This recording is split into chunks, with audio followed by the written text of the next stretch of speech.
The 36th Trade Expo Indonesia Digital Edition will present a wider range of products from Indonesia to the world. Advanced medical and healthcare, sustainable products, digital creative products and services, manufactured products, halal food products. And as part of Trade Expo Indonesia 2021, we will launch Embracing Jakarta Muslim Fashion Week on November 18, 2021, featuring the best Muslim fashion products and highlighting the latest and upcoming trends from Indonesia, the center of Muslim fashion in the world. Visit tradeexpoindonesia.com and join us in reviving global trade. For more than a year, the world has faced adversities. Now, the global economy is showing signs of recovery. As a stepping stone towards reviving global trade and accelerating economic recovery, Indonesia proudly presents Trade Expo Indonesia 2021 Digital Edition. Trade Expo Indonesia is the largest trade exhibition in the region, designed to facilitate the global market in sourcing high-quality products from Indonesia. The 36th Trade Expo Indonesia Digital Edition will present a wider range of products from Indonesia to the world. Advanced medical and healthcare, sustainable products, digital creative products and services, manufactured products, halal food products. And as part of Trade Expo Indonesia 2021, we will launch Embracing Jakarta Muslim Fashion Week on November 18, 2021, featuring the best Muslim fashion products and highlighting the latest and upcoming trends from Indonesia, the center of Muslim fashion in the world. Visit tradeexpoindonesia.com and join us in reviving global trade. For more than a year, the world has faced adversities. Now, the global economy is showing signs of recovery. As a stepping stone towards reviving global trade and accelerating economic recovery, Indonesia proudly presents Trade Expo Indonesia 2021 Digital Edition. Trade Expo Indonesia is the largest trade exhibition in the region, designed to facilitate the global market in sourcing high-quality products from Indonesia. The 36th Trade Expo Indonesia Digital Edition will present a wider range of products from Indonesia to the world.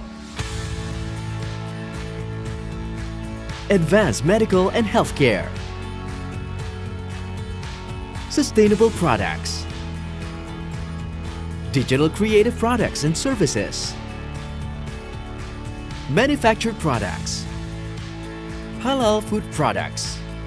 And as part of Trade Expo Indonesia 2021, we will launch Embracing Jakarta Muslim Fashion Week on November 18, 2021, featuring the best Muslim fashion products and highlighting the latest and upcoming trends from Indonesia, the center of Muslim fashion in the world. Visit tradeexpoindonesia.com and join us in reviving global trade. For more than a year, the world has faced adversities. Now, the global economy is showing signs of recovery. As a stepping stone towards reviving global trade and accelerating economic recovery, Indonesia proudly presents Trade Expo Indonesia 2021 Digital Edition. Trade Expo Indonesia is the largest trade exhibition in the region, designed to facilitate the global market in sourcing high-quality products from Indonesia. The 36th Trade Expo Indonesia Digital Edition will present a wider range of products from Indonesia to the world. Advanced medical and healthcare, sustainable products, digital creative products and services,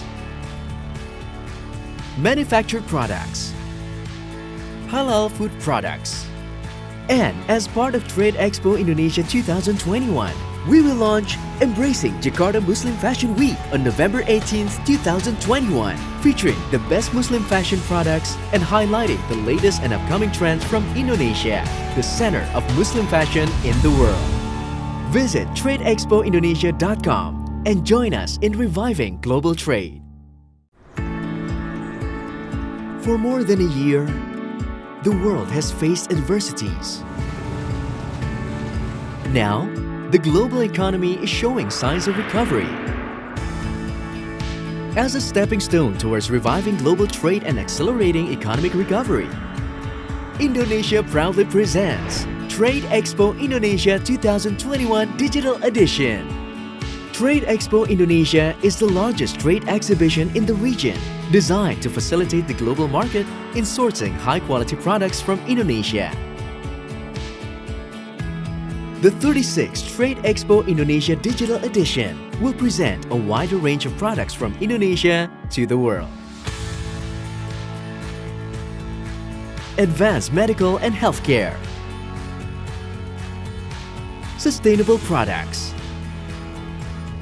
digital creative products and services, manufactured products, halal food products.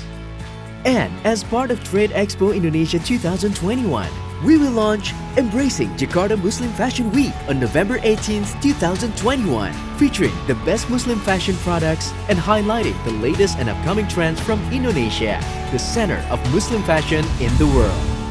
Visit tradeexpoindonesia.com and join us in reviving global trade. For more than a year, the world has faced adversities. Now, the global economy is showing signs of recovery. As a stepping stone towards reviving global trade and accelerating economic recovery, Indonesia proudly presents Trade Expo Indonesia 2021 Digital Edition. Trade Expo Indonesia is the largest trade exhibition in the region, designed to facilitate the global market in sourcing high-quality products from Indonesia.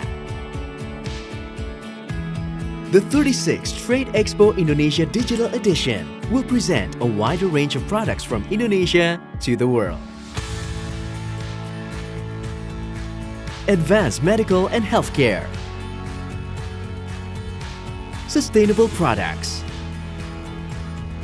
digital creative products and services, manufactured products, halal food products. And as part of Trade Expo Indonesia 2021, we will launch Embracing Jakarta Muslim Fashion Week on November 18th, 2021, featuring the best Muslim fashion products and highlighting the latest and upcoming trends from Indonesia, the center of Muslim fashion in the world. Visit tradeexpoindonesia.com and join us in reviving global trade. For more than a year, the world has faced adversities. Now, the global economy is showing signs of recovery. As a stepping stone towards reviving global trade and accelerating economic recovery, Indonesia proudly presents Trade Expo Indonesia 2021 Digital Edition. Trade Expo Indonesia is the largest trade exhibition in the region, designed to facilitate the global market in sourcing high-quality products from Indonesia. The 36th Trade Expo Indonesia Digital Edition will present a wider range of products from Indonesia to the world. Advanced medical and healthcare, sustainable products, digital creative products and services, manufactured products, halal food products. And as part of Trade Expo Indonesia 2021, we will launch Embracing Jakarta Muslim Fashion Week on November 18th, 2021, featuring the best Muslim fashion products and highlighting the latest and upcoming trends from Indonesia, the center of Muslim fashion in the world. Visit tradeexpoindonesia.com and join us in reviving global trade. For more than a year, the world has faced adversities. Now, the global economy is showing signs of recovery. As a stepping stone towards reviving global trade and accelerating economic recovery, Indonesia proudly presents Trade Expo Indonesia 2021 Digital Edition. Trade Expo Indonesia is the largest trade exhibition in the region, designed to facilitate the global market in sourcing high-quality products from Indonesia. The 36th Trade Expo Indonesia Digital Edition will present a wider range of products from Indonesia to the world. Advanced medical and healthcare, sustainable products, digital creative products and services, manufactured products, halal food products. And as part of Trade Expo Indonesia 2021, we will launch Embracing Jakarta Muslim Fashion Week on November 18, 2021, featuring the best Muslim fashion products and highlighting the latest and upcoming trends from Indonesia, the center of Muslim fashion in the world. Visit tradeexpoindonesia.com and join us in reviving global trade. For more than a year, the world has faced adversities. Now, the global economy is showing signs of recovery. As a stepping stone towards reviving global trade and accelerating economic recovery, Indonesia proudly presents Trade Expo Indonesia 2021 Digital Edition. Trade Expo Indonesia is the largest trade exhibition in the region, designed to facilitate the global market in sourcing high-quality products from Indonesia. The 36th Trade Expo Indonesia Digital Edition will present a wider range of products from Indonesia to the world. Advanced medical and healthcare, sustainable products, digital creative products and services, manufactured products, halal food products. And as part of Trade Expo Indonesia 2021, we will launch Embracing Jakarta Muslim Fashion Week on November 18, 2021, featuring the best Muslim fashion products and highlighting the latest and upcoming trends from Indonesia, the center of Muslim fashion in the world. Visit tradeexpoindonesia.com and join us in reviving global trade. For more than a year, the world has faced adversities. Now, the global economy is showing signs of recovery. As a stepping stone towards reviving global trade and accelerating economic recovery, Indonesia proudly presents Trade Expo Indonesia 2021 Digital Edition. Trade Expo Indonesia is the largest trade exhibition in the region, designed to facilitate the global market in sourcing high-quality products from Indonesia. The 36th Trade Expo Indonesia Digital Edition will present a wider range of products from Indonesia to the world. Advanced medical and healthcare, sustainable products, digital creative products and services, manufactured products, halal food products. And as part of Trade Expo Indonesia 2021, we will launch Embracing Jakarta Muslim Fashion Week on November 18, 2021, featuring the best Muslim fashion products and highlighting the latest and upcoming trends from Indonesia, the center of Muslim fashion in the world. Visit tradeexpoindonesia.com and join us in reviving global trade. For more than a year, the world has faced adversities. Now, the global economy is showing signs of recovery.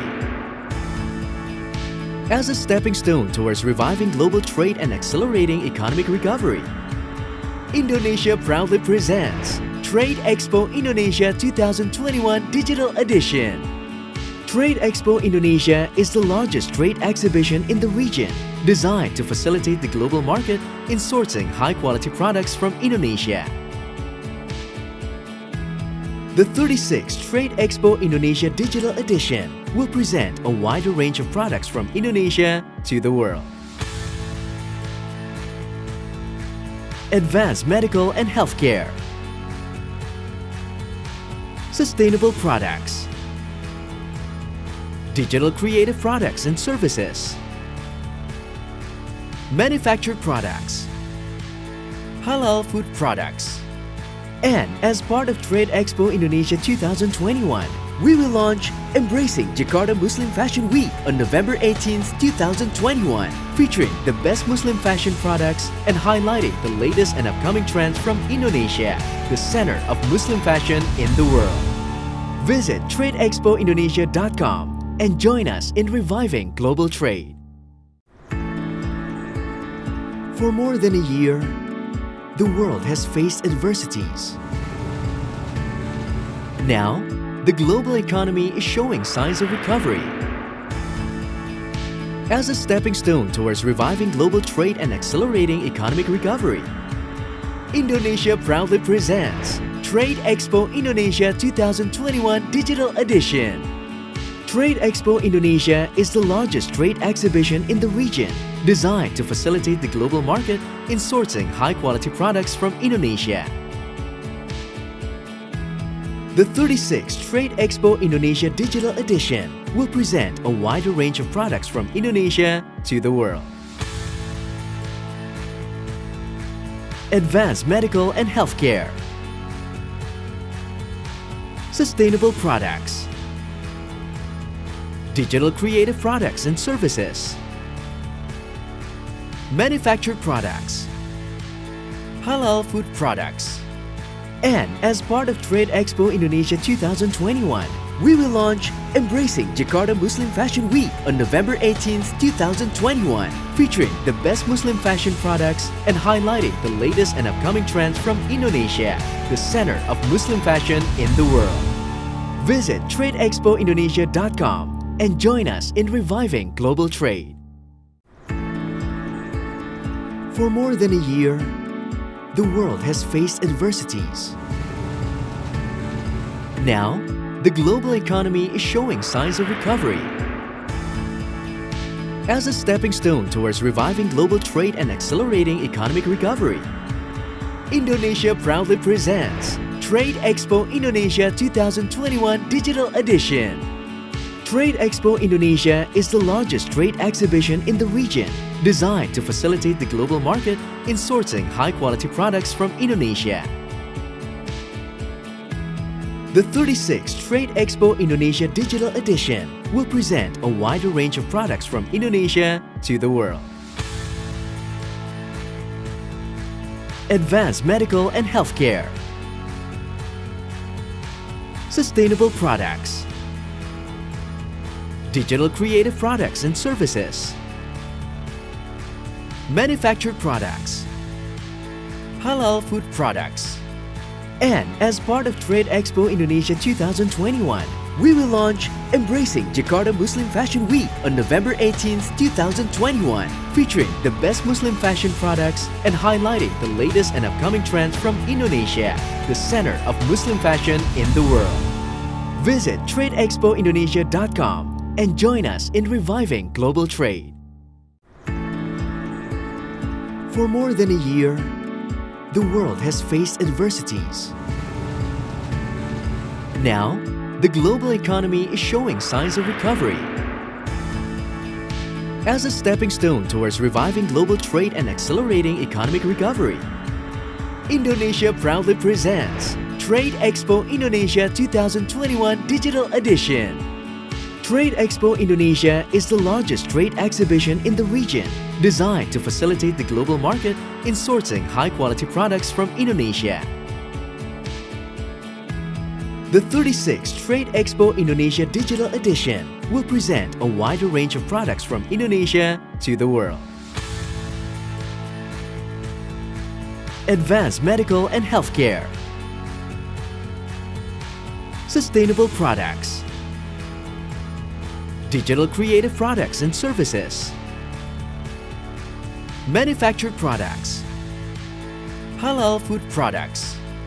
And as part of Trade Expo Indonesia 2021, we will launch Embracing Jakarta Muslim Fashion Week on November 18th, 2021, featuring the best Muslim fashion products and highlighting the latest and upcoming trends from Indonesia, the center of Muslim fashion in the world.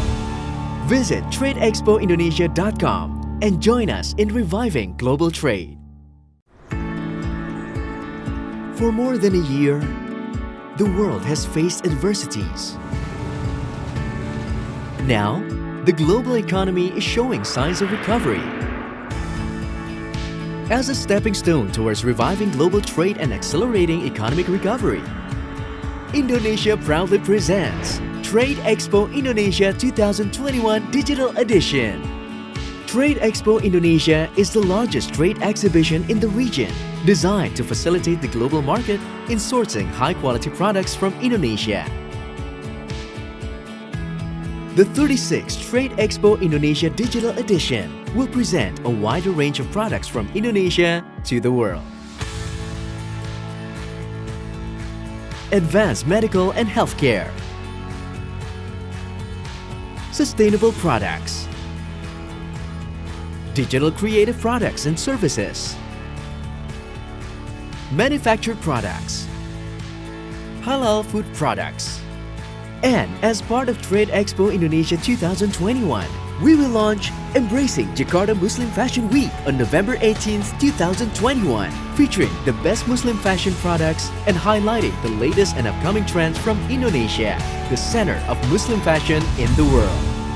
Visit tradeexpoindonesia.com and join us in reviving global trade. For more than a year, the world has faced adversities. Now, the global economy is showing signs of recovery. As a stepping stone towards reviving global trade and accelerating economic recovery, Indonesia proudly presents Trade Expo Indonesia 2021 Digital Edition. Trade Expo Indonesia is the largest trade exhibition in the region, designed to facilitate the global market in sourcing high-quality products from Indonesia. The 36th Trade Expo Indonesia Digital Edition will present a wider range of products from Indonesia to the world. Advanced medical and healthcare, sustainable products, digital creative products and services, manufactured products, halal food products. And as part of Trade Expo Indonesia 2021, we will launch Embracing Jakarta Muslim Fashion Week on November 18th, 2021, featuring the best Muslim fashion products and highlighting the latest and upcoming trends from Indonesia, the center of Muslim fashion in the world. Visit tradeexpoindonesia.com and join us in reviving global trade.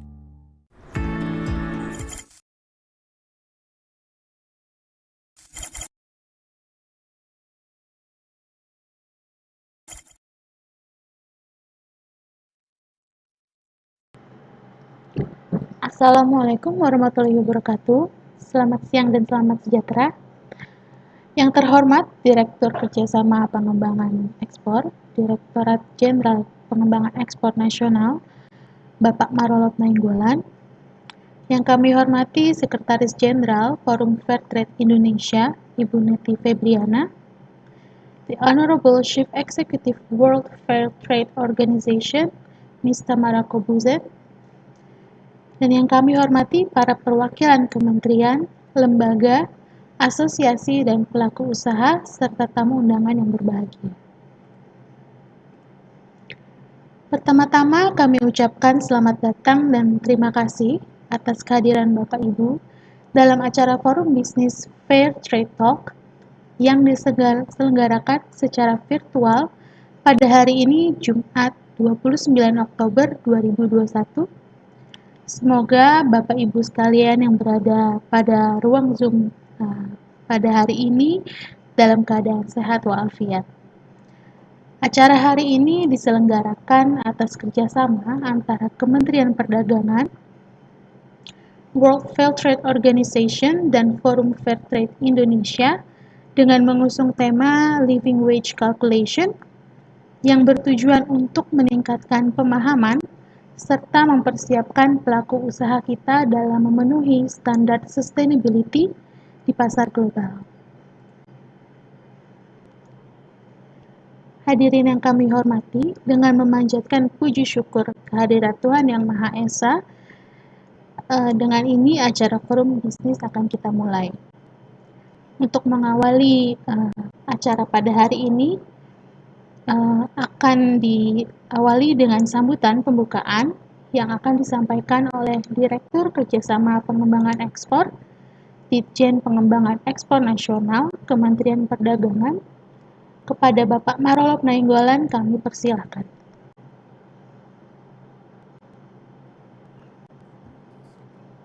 Terima kasih, Siras. Selamat pagi, Bapak Ibu sekalian. Yang terhormat Ibu Neti Febriana, Sekretaris Jenderal Forum Fair Trade Indonesia. Ibu Tamara Kobusen, Chief of Executive World Fair Trade Organization. Good morning to you, or good afternoon, wherever you are. In my place now, still morning, so good morning to you. Bapak Ibu sekalian, serta forum bisnis dan pelaku usaha yang hadir pada acara hari ini, terima kasih sudah menyempatkan waktu untuk bersama-sama membicarakan topik yang menarik pada hari ini. Bapak Ibu sekalian, saya diminta untuk menyampaikan sedikit masukan, sambutan untuk kita semua dalam memulai acara pada pagi hari ini. Kegiatan ini, sebagaimana Bapak Ibu sekalian mengetahui, kita kaitkan dengan Trade Expo Indonesia 2021 yang mengusung tema Reviving Global Trade. Kegiatan Fair Trade Talk ini tentu sangat penting kita lakukan ketika pada masa-masa ini dan pada masa-masa yang akan datang, sustainability menjadi salah satu topik, salah satu hal yang menjadi bagian dari keputusan para pengguna barang dan jasa, para pembeli, para customer kita untuk memberikan keputusannya. Nah, Bapak Ibu sekalian, isu sustainability ini sudah mulai digaungkan sejak lama. UMKM kita yang berada di Indonesia seringkali masih menganggap ini hal yang belum perlu dilakukan karena selalu anggapannya adalah bahwa isu sustainability itu adalah untuk perusahaan-perusahaan yang sudah cukup mapan, sudah cukup maju. Namun demikian, seperti saya sampaikan tadi, customer kita sudah memulai dan sudah lama meminta produk-produk yang kita produksi itu adalah produk-produk yang berbasis sustainability. Salah satu dari prinsip sustainability itu adalah bagaimana kita memperlakukan para pekerja kita, memberikan upah untuk para pekerja kita yang ikut terlibat dalam seluruh proses produksi agar sesuai dengan standar, agar sesuai dengan kepatutan. Perhitungan upah sangat penting. Mengingat 10 prinsip fair trade yang telah dirumuskan menyangkut adanya pembayaran yang layak dan adil. Nah, pembayaran yang layak merupakan kesepakatan bersama tentunya dan disetujui semua pihak melalui dialog dan partisipasi yang aktif dari semuanya. Karena itu akan berhubungan dengan pembayaran yang layak kepada produsen pendapatan yang layak kepada produsen maupun pembayaran yang layak untuk para pekerjanya dan juga untuk keperluan pasar dalam jangka panjang seperti memperhatikan prinsip upah yang sama untuk pekerjaan yang sama antara perempuan dan laki-laki. Nah, saat penentuan struktur harga yang fair, yang adil, tentu sudah tersedia. Inilah yang akan digunakan sebagai standar minimum dalam ketika kita menentukan upah dari setiap orang yang terlibat di dalam semua proses produksi. Nah, Bapak Ibu sekalian, tentu UKM kita perlu didorong untuk menjalankan prinsip-prinsip perdagangan yang berkeadilan ini.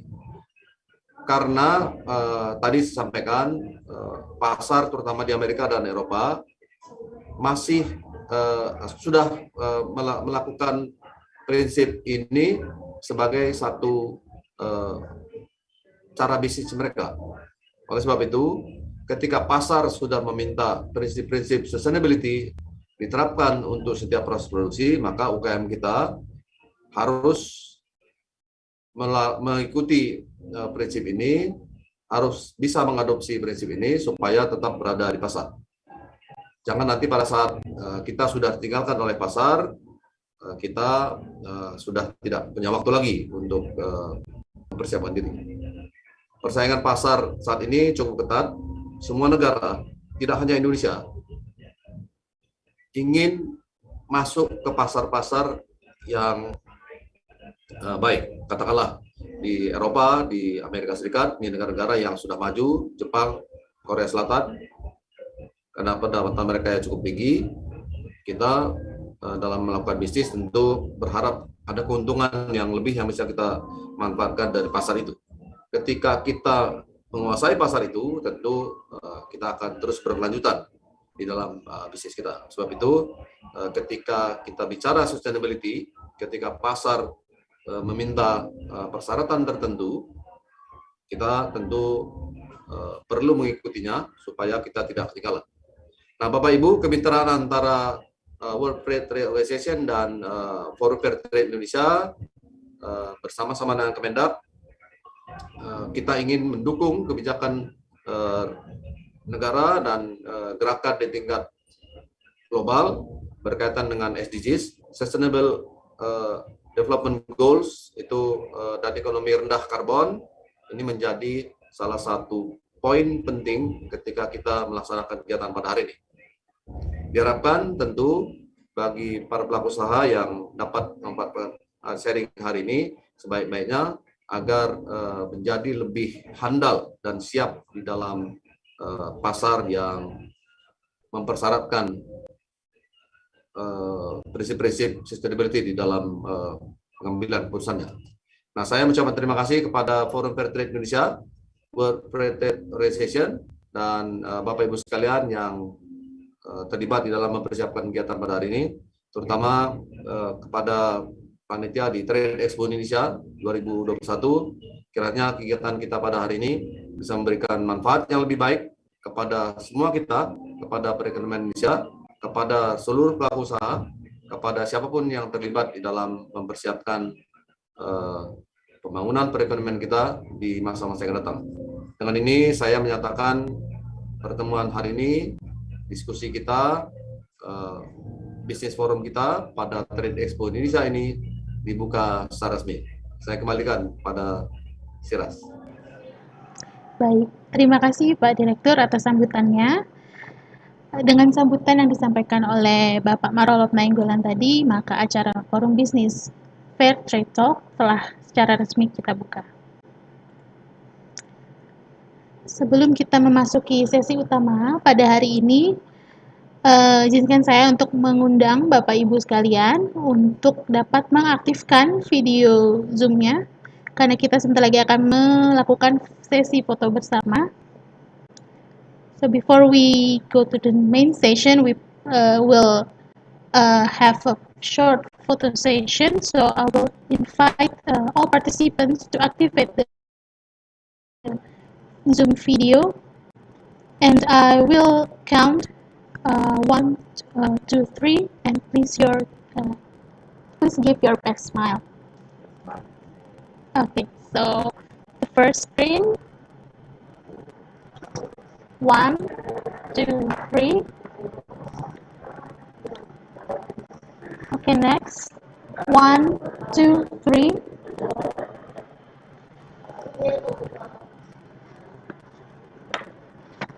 Okay, next slide. 1, 2, 3.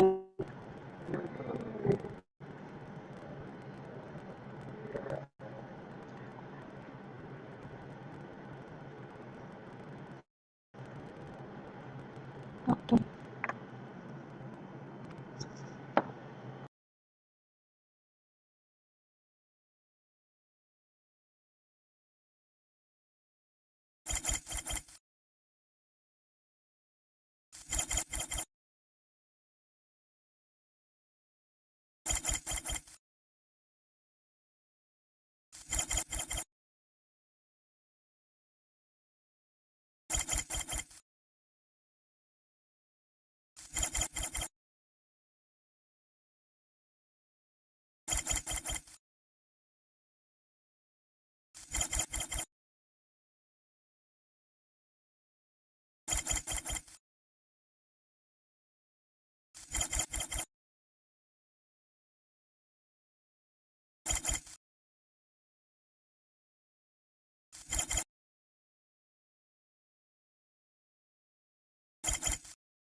Dari Ibu Tamara Kobusen selaku Chief Executive World Fair Trade Organization, dan untuk sesi ini akan dimoderatori oleh Ibu Neti Febriana selaku Sekretaris Jenderal Forum Fair Trade Indonesia. Maka dari itu untuk Ibu Neti kami persilakan untuk memandu acara selanjutnya.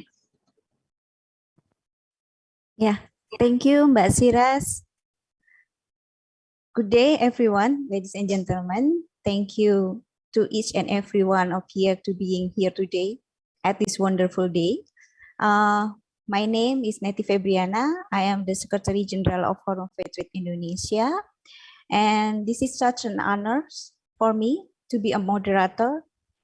And let me begin to giving you a warm welcome to the Fair Trade Talk, calculate living wage.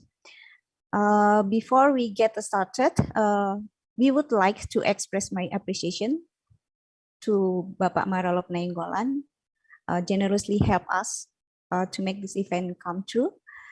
And Tamara Kobusen, welcome, Chief Executive of WFTO as a speakers, and all fellow participants here. Assalamualaikum warahmatullahi wabarakatuh. Salam kebajikan, namo budaya, salam sejahtera untuk kita semua. Now, today, Forum Fair Trade Indonesia was presented with the Directorate General of National Export Development, Ministry of Trade, Republik Indonesia, presenting training on fair trade principles. At this time, we will talk about how to calculate fair payment based on a living wage. Sustainable products are a requirement in America and European markets. SMEs must be able to prepare themselves to meet sustainability standards in the global market. Fair trade principles and the practicing support sustainability. Fair payment is one of the focus of fair trade, which has a three main points. One is a fair price, two fair wage, and three a decent wage based on local living wage. The standard for calculating of fair wage in the basis, the standard for calculating of fair wage is a basis for providing a wage for two employees. It's with us today, Tamara Kobusen, the WFTO executive, who will talk about how to calculate the living wage from the WFTO base side, and the procedure for the getting of fair trade certificate. So I do not want to take much time for your time and give the Zoom room to Tamara to give the presentations. Okay, Tamara, the floor is yours. Thank you very much. I see two hands are raised. Do we want to go to them first, or should I just start? No, you can start it. Okay. Mas Alawi dan Pak Abid, nanti untuk pertanyaannya ditunggu sampai Tamara selesai. Okay, thank you. Tamara, you can Yeah. start. Thank you. Thank you so much for inviting me to share a bit more about WFTO, its guarantee system and fair payment. I think it would be good to put up the presentation I prepared to share with you so we have a bit of a visual overview of what we're going to talk about. So it would be great if that could be started. Yes, thank you very much. I think we can go to the next page right away. So today I'll try to give you a bit of an overview of what WFTO is and what it stands for. I'll give you a general introduction to the WFTO guarantee system, a bit more about the foundation of the guarantee system and why it was set up. I'll go into a bit more detail on Principle 4 on fair payment. And I've been asked to also tell you a bit more about how you can become a member and what's required from guaranteed members. And of course, I'll tell you a bit more about what it means to stay guaranteed and a bit more about our labeling and how that works. So we can go to the next page. So the WFTO has been around since 1989, and we always had monitoring systems in place, but it was always based on self-proclamation. So our members filled out self-assessment forms that would function as a business tool and of a way to share with their partners how they were working and how they were implementing fair trade. And in 2011, mostly the membership from Asia requested WFTO to set up a system that would show a bit more about what they were doing and have a verification component in that. So then a team of experts looked into how to set it up. And in 2013, our AGM, our membership voted to implement the guarantee system. So that's now 8 years ago. Over the last years, we've started implementing the system and making sure it keeps meeting the requirements our members and their buyers have. And that includes that we continue to evolve the standard and make changes when necessary. One major change in 2019 was a tool based on fair payment or to calculate fair payment for our members. And I'll go into that in a bit more detail later. But this is just to share with you that our membership really decides the direction of WFTO. The members request things from our board and we implement those changes. So that's the key thing that sets WFTO apart. It's a membership organization and its membership decides the direction the organization takes. We can go to the next slide. So you might think there are so many labels out there already. Why would we want to add another label to an already very saturated label market? The decision-making process was that many of our members didn't fit the traditional mold of certification schemes. And by that, I mean that they were in making products that weren't part of any standard fair trade certification, or their size didn't allow them to meet all the requirements set in terms of monitoring by the traditional systems. So our members really wanted an internal quality management system that allowed them to continue with their practices of fair trade while also having a check that they could share with other stakeholders and mostly buyers and consumers, so they could really show what they were doing. The core of the guarantee system and its label is to strengthen the message on WFTO's mission, which is supporting economically marginalized producers. By putting this label in the market more and more, the end consumer will see the label and maybe start questioning, or we see that a lot, start questioning how other products are made, and that really creates a better market for fair trade and better conditions for our membership. It is, of course, based on our fair trade principles. As I mentioned before, our general meeting decides on any changes to those principles, so it really reflects the needs of our membership. It is presented as a shared brand, so it's always members still really focus on their own brand, but this allows smaller members to also have a brand that's recognized in the market, and it should support their own brand. So it's an additional brand on their own products. A key factor was that we needed an external component in the form of external audits, and this is included in the guarantee system as well. And at the heart of all our members is a social mission focused on economically marginalized producers, which is very different from certification, where there's one commodity that is fair trade and the whole product line can be followed. Our members needed something that showed that their whole organization, everything they do at the core of who they are, they have a social mission and the importance of Tamara? that as well. Yes? Tamara, I'm sorry. This is one request. Could you Yeah. please talk a little slow, because Yes. English is not our mother language, so maybe. Okay. Yeah, Yes, I'm I'll try sorry. to slow down a Thank bit. you. Yeah, sorry, my first language is Dutch, and Dutch is actually a lot faster than English, so I thought I was already slowing down, but I'll try to to do a bit better. Thank you for alerting. Thank you, Tamara. Okay. Yes, and the next slide, please. Can move on to the next one. Yeah. So this is a quick idea to give you an understanding of how many members we have. We currently have membership in 84 countries, at about 450 members, and between 250 and 300 of them are guaranteed at the moment. So they've gone through the whole monitoring cycle. That means that we also have members that haven't gone through the cycle yet, and that is because we allow a transition time. When someone, sorry, I saw something about my English accent, so I'm very curious what's happening, but I won't look at the chat anymore. Yes, so I will tell you a bit later what it means to start a journey within WFCO membership, because we allow quite a lot of time for members to fully implement the fair trade practices.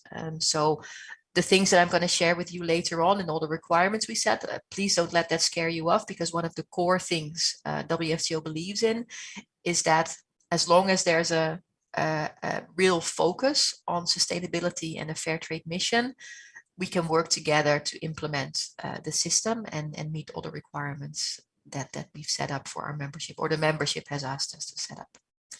Go to the next slide. At the start of all of this are the fair trade principles. The principles are really an overview, a top level understanding of what fair trade is. And as part of that, we've worked with other fair trade actors to come up with the Fair Trade Charter. This charter exists to ensure that everyone in the fair trade movement is on the same page, and we have the same message to people outside of the movement. But that's an external factor working together with other organizations. Within WFTO, the fair trade principles are leading, and based on that, we have a fair trade standard that already makes it a bit more practical what members need to do. But most of our members will only work with our self-assessment report, and that outlines any specific requirements we set for our members. Next slide, please. These are the 10 principles. I think you probably have seen them already, but I'll quickly mention them. So, of course, everything starts with the opportunities for disadvantaged producers. That's at the core of everything our members do. All the other principles, even though they're numbered, they're all equally important, and different members focus on different principles. So transparency, of course, is very important throughout the membership and throughout fair trade. Fair trade practices, those are issues like being fair to your competitors, but also long-term relationship with suppliers, anything that helps sustainable growth within our membership. Fair payment, of course, we're going to look at that a bit more closely later on. No child labor and no forced labor. And then, of course, there's a strong focus on no discrimination for any reason. There is capacity building and good working conditions. Promotion of fair trade is very important for our membership, because we strongly believe that it's important to show consumers, but also buyers, why this is so important, but also why it's a very good way of long-term thinking. So it's not just, the core is that it's really good for producers, but we also strongly believe that in the long term, everyone will benefit from making these extra investments into fair trade. So that's why we really want our members to spread the word. We are a very small office in the Netherlands. We have about 10 staff members. So we heavily depend on our membership to share the message of WFTO. So we try to prepare materials that they might need, but it is up to them to further that message with their buyers, their stakeholders, their community. Finally, the environment, of course, is a key issue. Many economically marginalized producers will be hit the hardest by any climate changes, or are already hit the hardest. So this is why it's really strongly connected to fair trade. 2 years ago, when we had our conference, the membership indicated that they would like us to focus more on this principle. So we're currently in the process of reviewing the principle to make sure our membership has more handholds to set up practices that really support sustainability even further. Okay, go to the next slide. This is a bit more detail of what I mentioned before, that the fair trade standard is a wider expression of the core principles. And in that standard, we really focus on the management and operation of WFTO member organizations. So that should really, we hope that it is a business management tool for our membership, and not just something they fill out for us, because of course, WFTO exists to support its membership. That's the key thing that we do. The standard has the 10 principles and it has a set of fair trade compliance criteria. The majority of our members are trading organizations, but we also have fair trade networks and fair trade support organizations. So there are some different criteria for them, and that's listed in the standard as well. Many of the criteria are mandatory at the start of membership, or guaranteed membership, that is. So there is some time to develop towards that. Some of them are mandatory by year 2 and by year 4 after becoming guaranteed, but we also have a lot of continuous improvement criteria because our membership strongly believes that you need to keep reviewing your practices and see where you can do even more for your producers. And that also means not just in terms of paying your producers more, but also in finding new markets, in finding opportunities for your business. Growing a business is just as important to keep fair trade sustainable. So that should also be a focus of our membership. Okay, go to the next slide, please. I'm going to jump into fair payment for a bit now. And once I've done that, I'll come back and explain more about our guarantee system and the requirements organizations need to meet when they want to be a member of WFTO. I'll tell you a bit more about the requirements of fair payment, the value to the members, and our tools and processes. Next slide, please. I hope you can read this on this screen, but I'm also very happy for this presentation to be shared with all of you later on. So I'll just highlight some points. And that means I will be looking in another direction for a bit so I can make sure I follow the same order as what you're seeing. So the key thing, of course, is, as I mentioned, that everything WFTO does is for its members. So our members indicated that they had a lot of buyers that wanted to know more about meeting fair payment guidelines. Our membership also felt that the information available is very difficult to work with because it focuses on whole countries. Of course, inflation is a key factor.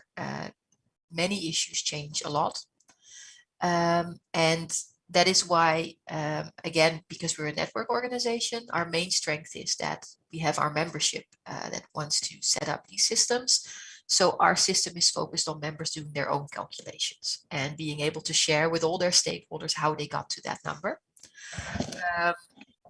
So the key thing that we ask our members to do is to fill out the living wage ladder. That's not mandatory from the start. There's a transition phase to become guaranteed, and after that, there are still 2 years to do this.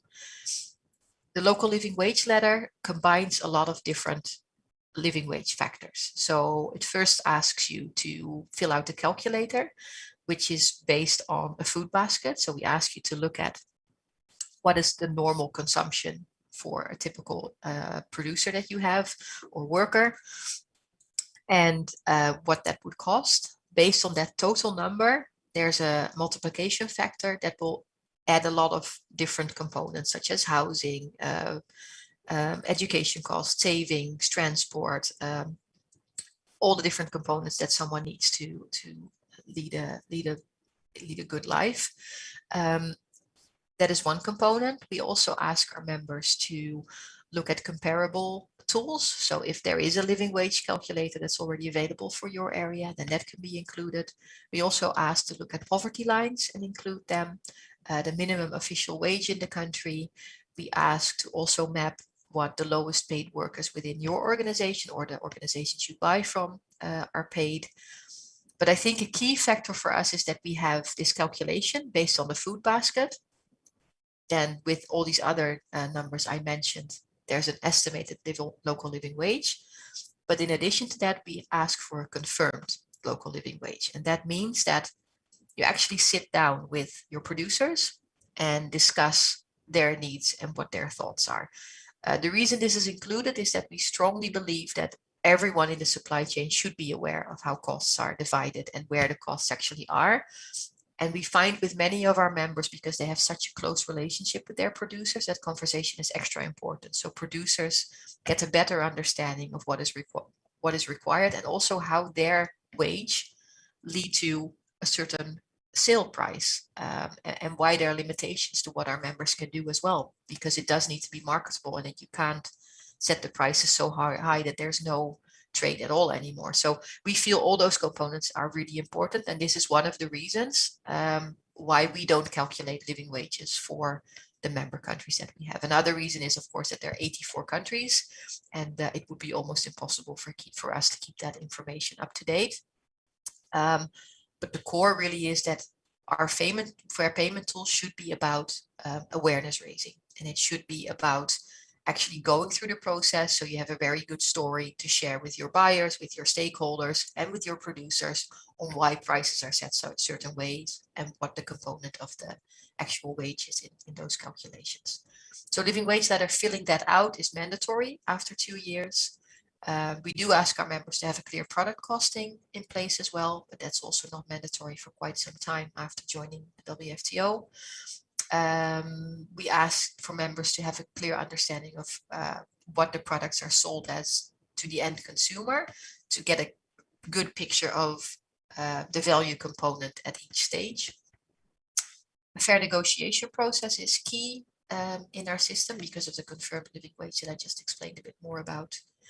Then for continuous improvement, we ask our members to continue training their producers and their workers so they understand what role they play in price setting and what their wages, what component they are.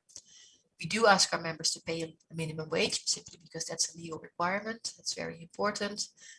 We hope that mapping all this information in time will also give a very clear understanding of what minimum wages, how they actually compare to a living wage in different countries, and to see if any political movement would want to do anything with that and address the minimum wage issue.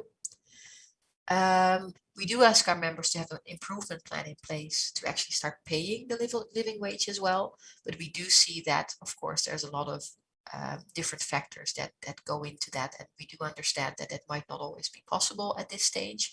But we do need to see a clear plan on how that will be addressed. But again, that's continuous improvement. That's something we can keep talking about. The same goes for having a fair price if you buy fair trade products. And also for when you work with larger corporations to make sure that if you buy from them, they also follow the core fair trade principles. Go to the next slide. A value to members. As I said, this is all based on a request from our members. It's not something that we want to check if our members are doing right or wrong. There is no right and wrong because we know at the core of our membership, it is all about economically marginalized producers. And this should really be seen as a tool to help develop more fair trade practices. If everybody would try to find a living wage on their own, there's a huge amount of work involved in the calculations, in setting up the tools. So that's the strength of a membership organization, that we can invest in that together.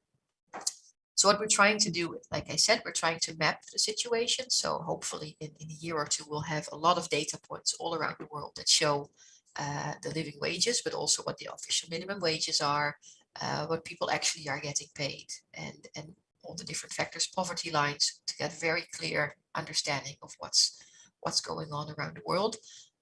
Because we have 450 members that will all work on this, we feel this data will continuously be updated. So we can start seeing trends, we can start seeing developments, and hopefully that will be a really useful tool for our members to use as well.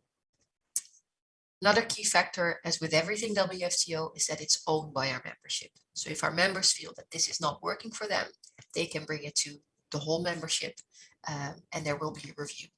An example of this is that we work with a lot of organizations that work with piece rate workers. And of course, then it becomes a bit more difficult to address the living wage issue. So we now have a working group setting up tools for people that are working with piece rate workers to also help them get a better understanding of the wage component. I'm sorry, I have a sneeze coming. It's surprisingly sunny in the Netherlands. I know that's really unexpected, but I have this sun in my eyes. And so if I sneeze, I'll try to mute in time. My apologies ahead of time. So ownership of the system is really a key factor with everything WFTO does. Yes, next slide, please. Tools and processes. So we have a lot of manuals in place that can help you with all the continuous improvement items like negotiation processes, minute taking, everything a member could possibly need is there. But that also means it's a bit overwhelming. So I'll just focus on the tools for now. Anyone that is interested in finding out more, we're very happy to share our webinars and more information on fair payment with you. I think through Nettie, you can reach us, and we're very happy to share anything you might want to have another look at or actually want to use. That's absolutely fine. Yes, so everything starts with the local living wage calculator. I already touched upon that a bit. Of course, that differs a bit per country.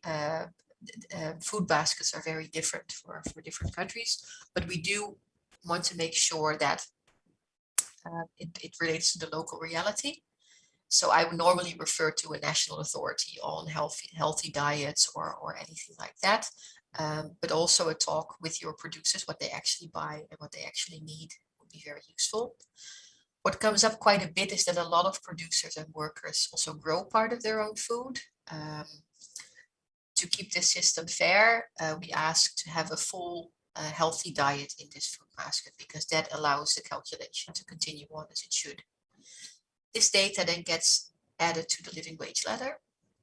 In that, as I mentioned, we also ask you to look up the local minimum, the legal minimum wage, what your workers could earn if they were working somewhere else, the reference organizations, which are the other living wage organizations. We ask for poverty lines. The estimated local living wage comes out of that. So that's a calculation within that ladder. Confirmed local living wage, all the data we've mentioned so far, you take that to your producers, your workers, and then a good conversation can follow to see if that meets their needs. You'll probably also have a really good understanding what people need to make, and that gets you to a confirmed local living wage. And then to have a clear overview of how you're currently performing, we ask to include the wages of the lowest paid workers in producer groups as well. This is all information that is all the confidential information will of course not be shared outside of the relationship between the specific member and WFTO. It's not open to all members, and it's definitely not published anywhere because it's such an important factor here that we can really be open and creating the sharing at this stage would that's a bit difficult. Then there's a final tool called the local context notes. And that's actually a tool to show buyers why certain decisions are made in your pricing. So it will allow you to show if you're working with an exceptionally at-risk group, or if inflation is a really big problem in your country, or if there are security risks or anything that might hinder your organization, can be mentioned in the local context notes, because it is good for partners and buyers to be very aware of the whole local situation. Next slide, please. Okay, so that's it on the details of fair payment. I've also been asked to share a bit more about how to join WFTO. So I will just go through this. This is again also on our website, and yeah, we're very happy to share more information or have a talk with anyone that would like to know more. Yeah, just to give you an overview of what it would look like. What we really require from applicants is that they show a commitment to fair trade principles and our code of practice. So the 10 principles I mentioned earlier are really key in that. What we look for most is a social mission that includes economically marginalized producers, but we also look for a reinvestment of profit and for a role of workers within the governance structure, so that every part of the supply chain has a say in the development of an organization. Again, there's time to discuss this and to grow, so don't let this scare you away. The main thing is to have a mission that includes economically marginalized producers.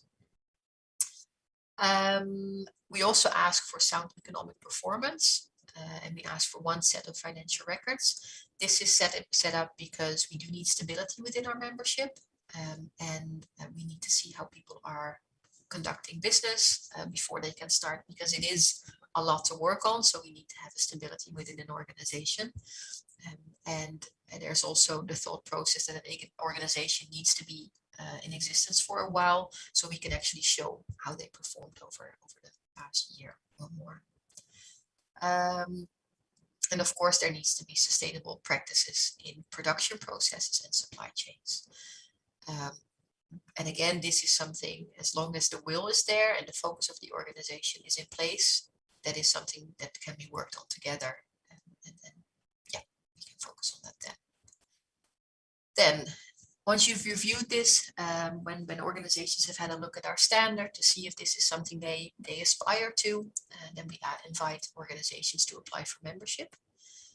It's a PDF, fillable PDF form that you can fill out. It is already, hopefully, a very useful business development tool. It allows you to map your fair trade practices, but also collect data about your partners and give us a better understanding of what you as an organization stand for. A part of that is as well that we have a two-step system. So this would be an application for provisional membership. So you fill out the form, we ask an application fee. There's a fee calculator on our website that we can share the link to if you're interested. And once that's done, our office here checks in with the other members that we have in this case, Indonesia, to see if they know you, if they have anything to share about your application. We also publish any applicant in our newsletter for the wider membership, so they see who's applying for membership and can also share anything they might want to share with us. And once that's done, we make a recommendation to our board. Our board always has a final say in approving applications. And our board is an election of members. So we currently have 9 board members, and they're all elected from the membership. We have 5 regional representatives for Asia, Africa, Middle East together, Europe, Latin America, and the Pacific region, which is North America, Australia, New Zealand. In addition to that, we have some independent board members, and of course, we have our president, who's currently Rupa Mehta from India. And that also assures that they really are very aware of what the membership needs, because it's a network.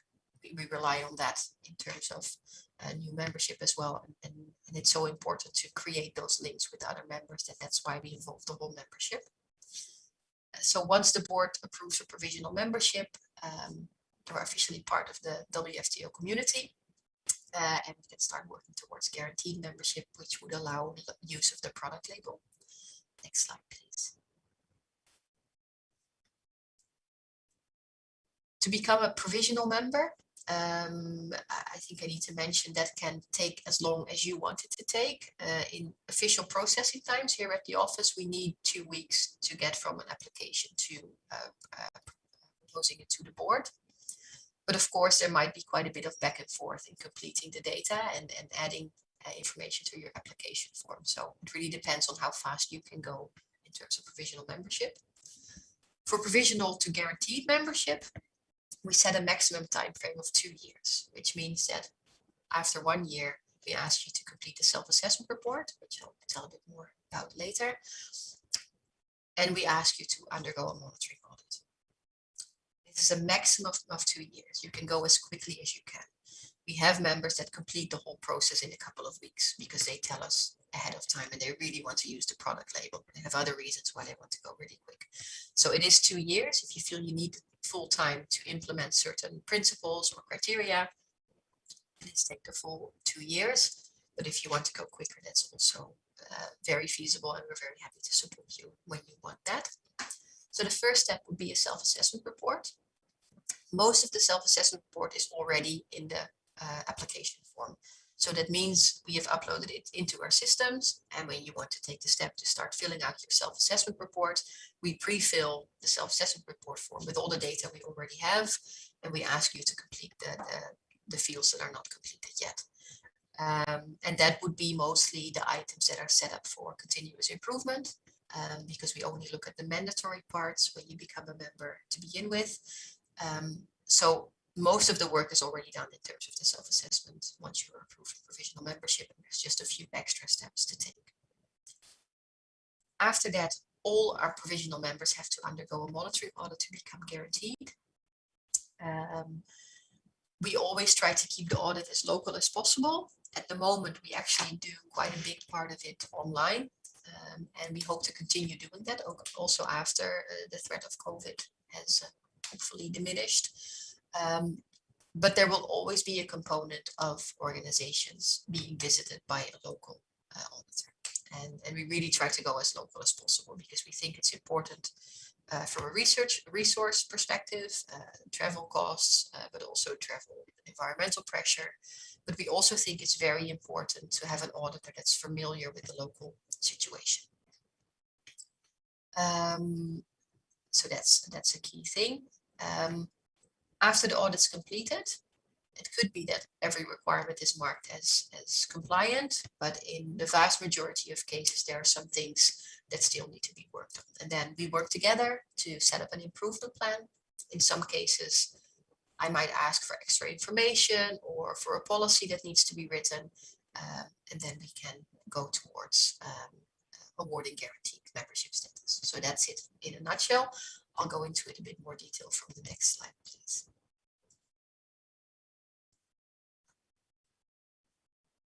The self-assessment report. So again, this is really focused on the compliance criteria and the indicators that our members need to meet, but we really try to make sure that our members find this tool as useful as possible. We see a lot of buyers actually ask for this form to review what their suppliers are doing, and we hope it also makes sure that there's not a double up of audits. We saw a lot of organizations that are audited by every buyer that they have, and they have to go through all these processes again and again. And we really hope to stop that development because we think it's not the best use of resources.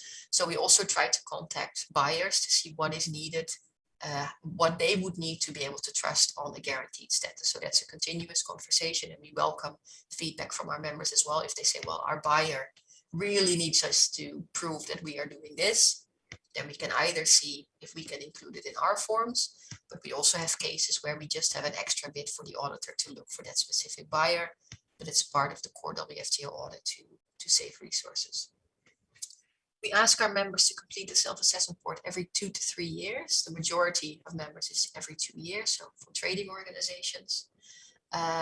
It's again a fillable PDF. We felt that it's very useful for our members to be able to share the form within their organization before it's submitted to WFTO. So we felt an online form didn't really work that well because it made it more difficult also for areas with where internet access wasn't as great. So that's why we went with a fillable PDF. If anyone would be interested, we're also very happy to share that ahead of time for anyone that just wants to get a better understanding of what requirements WFTO has. Next slide, please.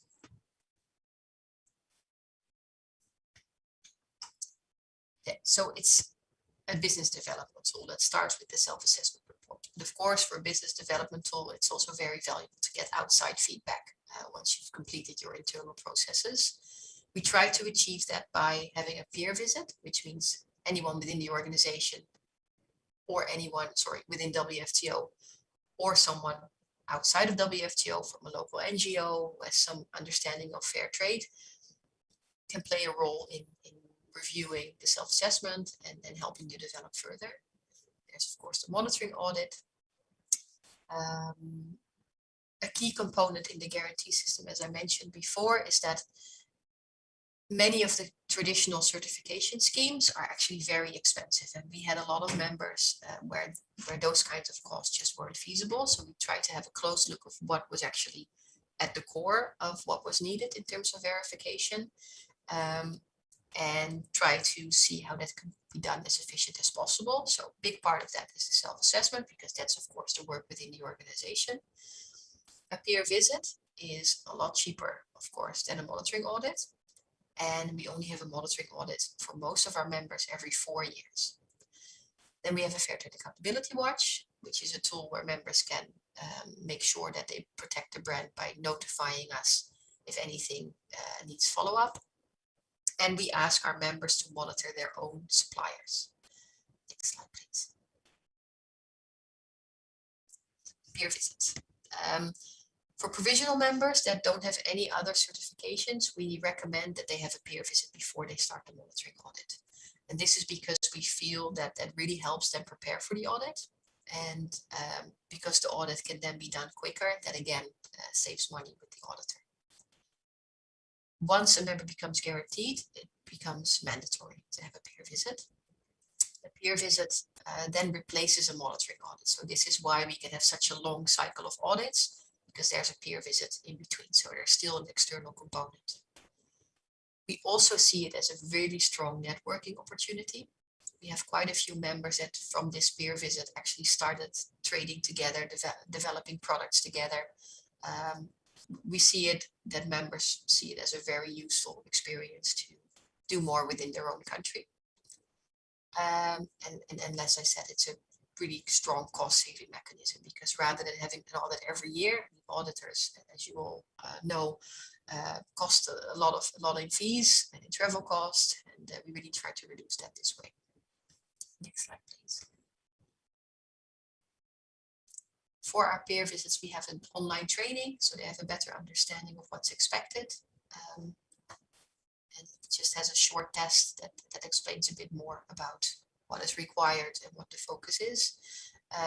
It essentially is not seen as a, in the system, the monitoring audit is the time when guaranteed status is renewed, but the peer visit is just more of an intermediate check. So we don't want to put the strong pressure on our members that they're really looking for non-compliances. It really should be seen as a positive experience to work together. Next slide, please. The monitoring audit. This is the external component, once every 4 years for most members. We work with very experienced social auditors, because of obviously they also work for other certification schemes, so they bring that knowledge as well. We have a specific module on the guarantee system, because as we have an organizational focus and a mission focus, the requirements are a bit different from our audits, but the auditors are trained for that. We go as local as possible. As I said, we're reviewing now to go more online, so we can have a lead auditor leading the audit online with a more local visitor for workplaces. It says here that we sort of go with a 1 to 2% of annual turnover. This is a very broad figure, and for the larger organizations, this will not be correct, because in general, the core audit will take up to 5 days, and an auditor would cost around, I think, 300 to 400 euros. But that's already very high, 5 days. Usually it's less. For anyone that wants to understand a bit more about the costs involved in our monitoring audit, I would again want to invite you to contact us, because we can always get an actual quote to get a better understanding. Next slide, please. Fair Trade Accountability Watch. This is another cost-saving mechanism. Because we're a network, our strength is that members know or get to know each other. That also means there is a bit of social pressure to protect the brand.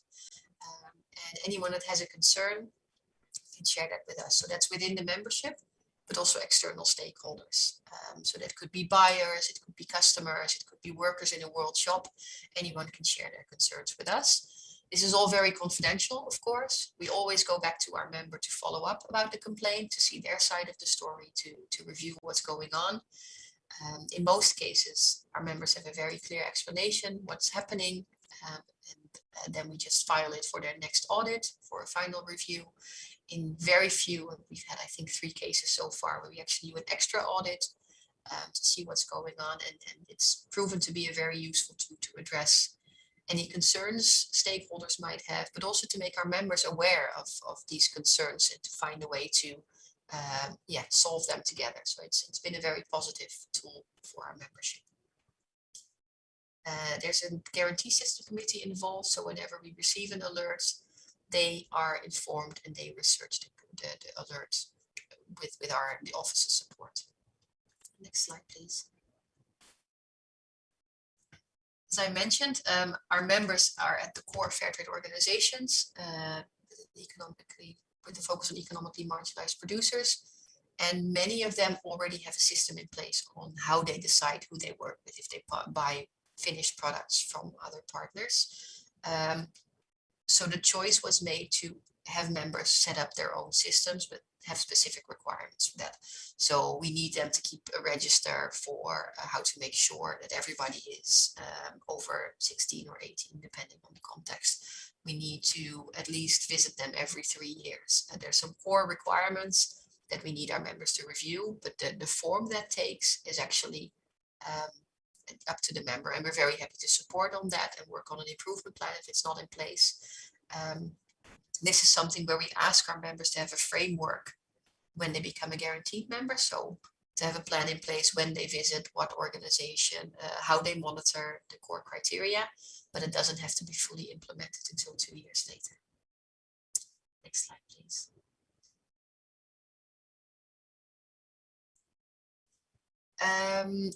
Another cost-saving mechanism is that we have a risk factor. The majority of our membership is set at medium risk, so with a 4-year cycle, which means they become guaranteed. After 2 years, they have a self-assessment report with a peer visit, and in year 4, they have a monitoring audit and a self-assessment report. The non-trading organizations, so the networks and support organizations, are on a 6-year cycle. So they have a self-assessment every 3 years, one followed by the peer visit and the other by the monitoring audit. But we also have some high-risk organizations. If organizations are really new, haven't really set up their practices that well, we might decide that they need to be audited again within 2 years, and then they can move up to the 4-year cycle. But at the moment, I think 90% of our membership is at medium risk of our trading membership. I will go into the cost of membership a bit later as well. So again, cost-saving mechanism, because we feel with the risk of only a few, it's better to only really audit those few a bit more often, while the rest of the membership continues in the 4-year cycle. Next page, please. This is a very complicated overview of the benefits of membership, and I don't think it's really readable in this context. It really mostly shows what you can gain by being a guaranteed member, which is the use of the product label, the right to vote for the direction of the organization, and be part of our conferences and many other benefits. Again, I'm happy to share this later so we can have a closer look, and if any questions come up, we can look at that then. Next page, please.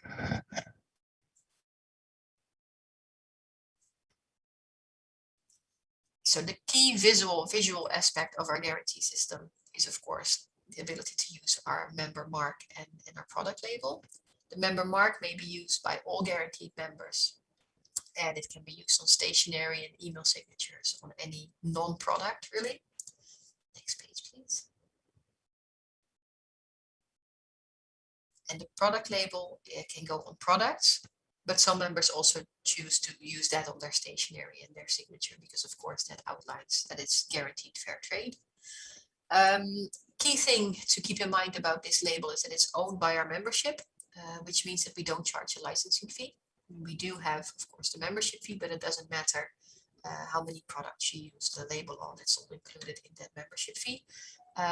First, because it's simply owned by our members, but also because we really want this label out there as much as possible, because the stronger the brand gets, the more awareness about fair trade exists. So that's very important. Any product that's included in the guarantee system can carry this label. So we have any product you can think of can potentially be labeled. At the moment, we even start looking at services. So we have an organization that builds websites. They can then state that that's built by a guaranteed fair trade organization. We also have a version that includes the name of the organization. So that's open as an option as well. So no licensing fee at all with which makes a big difference. Next slide, please. In addition to that, we have the first buyer label. So the product label is for any product that's branded with our members' design. If they sell their products on to an organization that wants to rebrand and wants to really make it about their own brand, I always use IKEA as an example because it's so clear whenever they buy a product, it goes into their brand. Then it's an option to discuss the first buyer label.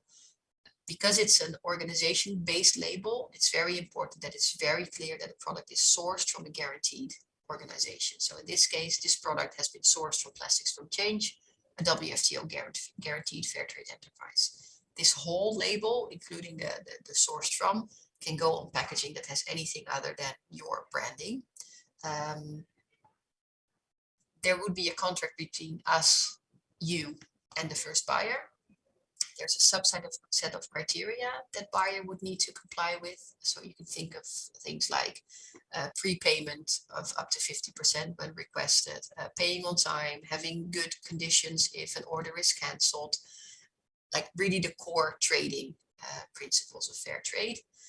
And there's a 1% licensing fee on the purchase order. So not on the sale price from that buyer, but on the purchase order between you and the buyer, we charge a 1% licensing fee. And that allows us to invest that money in activities WFTO is planning. So for example, that could be supporting members to come to our summit or set up ways to promote the label better. There's a wide range of things that this is invested in. Next page, please. Another complicated one that I thought was hidden, but I think it became unhidden in the transition. Again, very complicated one about when a member can use the label and how. Please look at it in your own time if you want. I think one key thing to mention here is you see some green lines. Also, non-members or provisional members for promotional purposes can always contact us to see if they can use the member mark to show what WFTO is doing. So if you, for example, are a non-member, but you have a page where you explain something about all the different certification schemes or verification schemes, there is room for us to get into an agreement for promotion of the mark, even for non-members. Next page, please.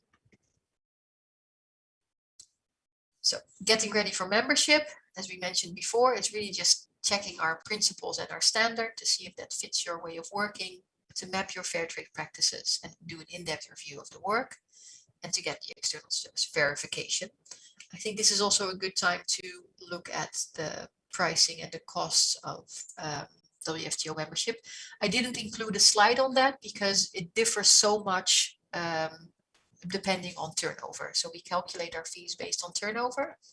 The minimum fees we charge are for organizations under 135,000 euros turnover per year.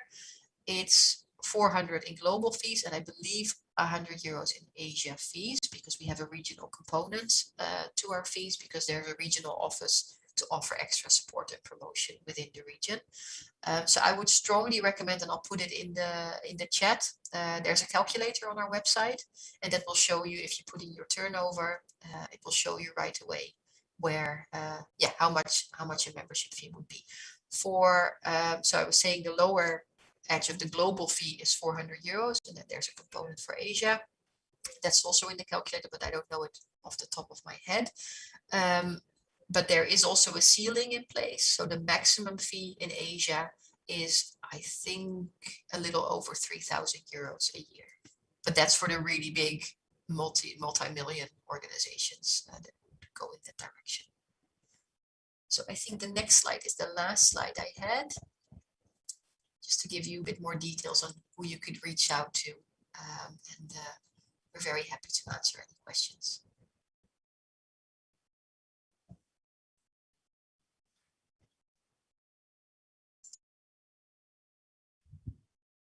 Okay, thank you, Tamara. Thank you for the presentation.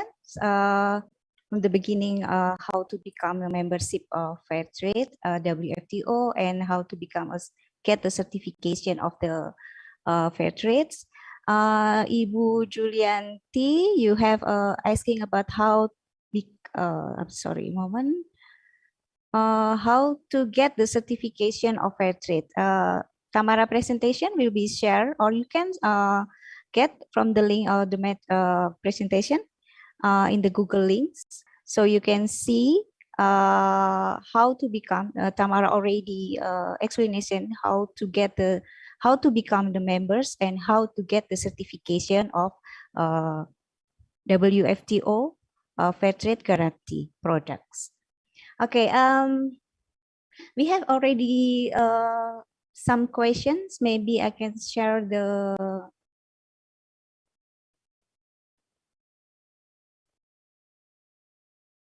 here's the questions.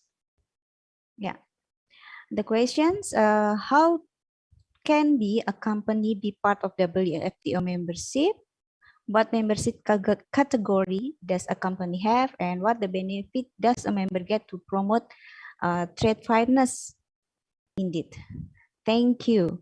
And the second is need comprehensive understanding and discussion about 10 basic principles of fair trade according on criteria are needed so that our domestic industry does not burden some financially heavily load in carrying out production process. The criteria and condition of our small industries are very different from those in development countries.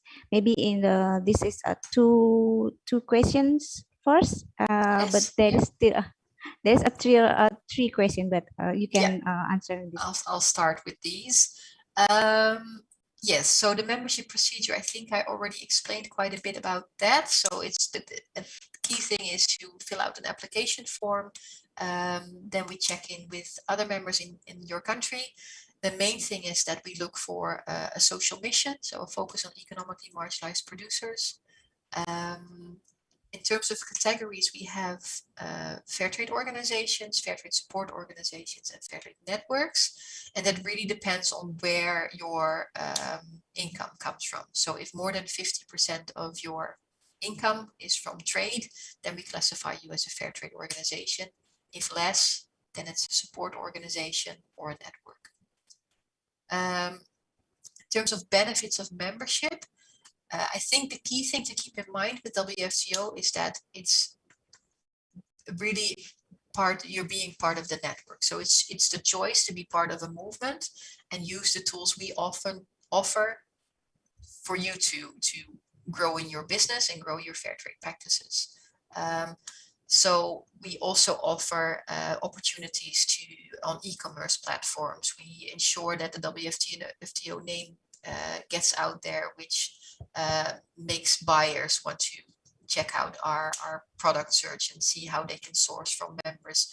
So we really try to make sure that being part of WFTO gives an extra credibility to our membership. But in addition, also practical tools. For example, we go to Ambiente and have a shared booth there in Frankfurt in February, the trade show, to really promote the membership and show what WFTO is about. So that in that stage, we offer a map to make sure that everybody finds all our members. But if they have questions about what's behind fair trade, we're there to answer those as well. So we really, on a practical side, we do a lot of promotion and offer platforms for members to promote themselves. And then there's on the business development side, we really help to have a good story for your buyers and for your stakeholders about what you're doing and why that is really important. So that can be used as a tool to increase sales as well. So I hope that answers the first few questions. In terms of understanding the 10 principles, I think at the moment about 70% of our membership is on the production side of the supply chain, which means that the direction WFTO takes is also very heavily focused on making sure the production side of our members, the system fits them. We of course do have internal discussions that, like on fair payment, we can say that there's certain requirements, but as you say, that places the burden strictly on the production organization. And this is why we also have the freedom to make it part of the conversation, to have a negotiated living wage that factors in all criteria. This is one of the reasons we don't just say a number and that you don't comply if you don't hit that number. We strongly believe our members do all they can to do this work, and that they have their own responsibility as well. So it's a constant balancing act. What does the consumer want? What does the customer want? And what is actually feasible? And we try, by giving these different tools, we try to find a balance in that. So I hope that answers your question. Yeah. The second question is the financially if we become members of WFTO or fair trades, and we get the certifications, that will be like a costly in the finance. So this will be a burdens burdenly for the SME actually. And then that's why I usually encourage people here or the SME that want to join the WFTO or the certification practice. They have to get the buyers first and then become certification practice, because yeah, we agree that that's really costly to become to get the certifications. So that's okay. The third question is maybe you can share with us the contact person to become a member of WFTO. So people here or the organization here in Indonesia can contact directly to the WFTO. Yes, and I also shared on that last slide, my colleague Sarah is responsible for members in Asia. So her email address is Sarah, that's sarah@wfto.com. So you can also reach her. And I'm also available, tamara@wfto.com. So that's our job. So please contact us. Don't hesitate. If you have any questions, even if it doesn't lead to membership, we're very happy to help you. Yeah, thank you, Tamara. And another question is the WFTO under the WTO. No. And could you please share membership cost along TC for exporter and become a member? How much has been the success rate in WTO to facilitate exporter to do successful transaction with the buyers? Yes, so I've shared the calculator in the chat, so there you can enter your turnover and then the yearly fee will show. Okay. We don't really have a success rate in specific numbers. I think, I mean, we would be very happy to bring you into contact with members that are using the system to their advantage and do create extra opportunities with it, but I don't have that number. Yeah, okay, thank you, Tamara. And then there is one people here, Mas Abid Banda Arbi. He wanna talk with you and will asking you directly. Oke, Mas Abid, silakan bisa di unmute ya. Oh, Mas Dava bisa minta tolong. Yeah. Good afternoon, sir. Good afternoon, Miss. Good afternoon, Mr. Tamara. Good afternoon, Mr. Neti. Hello. Hello. I want to talk about in the buyer. I'm from Borneo, Samarinda City. I'm from Samarinda City. I need a successful in a buyer. This is my products. My product are farm and a meat farm, and it's a good from a farmer in Borneo. I need you join operation in my product. Please giving me your number, giving me your email, because I need a buyer from Euro and and Yes, America. so we Okay. are a network organization, and our members get listed on our website, and buyers look at that, but we don't actively introduce buyers to our members. So I'm afraid I can't help you with that. You can have a look at on our website and see if there's anyone there that you think could be interested in your products. But I would urge you to look at our website, to look at our membership. There's nothing I can't give you any direct buyer information. Okay, I see. Okay. Thank you, Mr. Tamara. I need speaking in Indonesia from Miss Neti, Sekretaris Jenderal. Bu Neti, speaking in Indonesia, Bu Neti, saya ini memiliki produk di Samarinda, Kalimantan Timur, Bu Neti. Saat ini yang saya butuhkan, Bu Neti, itu sebenarnya bukan hal-hal yang terlalu tinggi lah, tapi Bu Neti, kami ingin Kementerian Perdagangan itu dan pihak dari yang mengadakan acara ini, Bank BI, itu bisa menjadi partner kami di Kalimantan Timur, Bu. Kami adalah anak-anak muda yang menyongsong ibu kota negara nanti, Bu. Jadi siap atau tidak siap, mampu atau tidak mampu, Bu, kami harus melawan metamorfosis. Atau kami akan mengalami perubahan besar di setiap sektor ketika kami menjadi ibu kota negara, Bu. Jadi kami mohon kepada pihak Kementerian Perdagangan, bank, dan segala macam membantu kami, Bu. Kami siap menyiapkan produk asal ada bantuan dari kami, Bu. Kami tidak meminta modal, tapi kami minta pendampingan, Bu.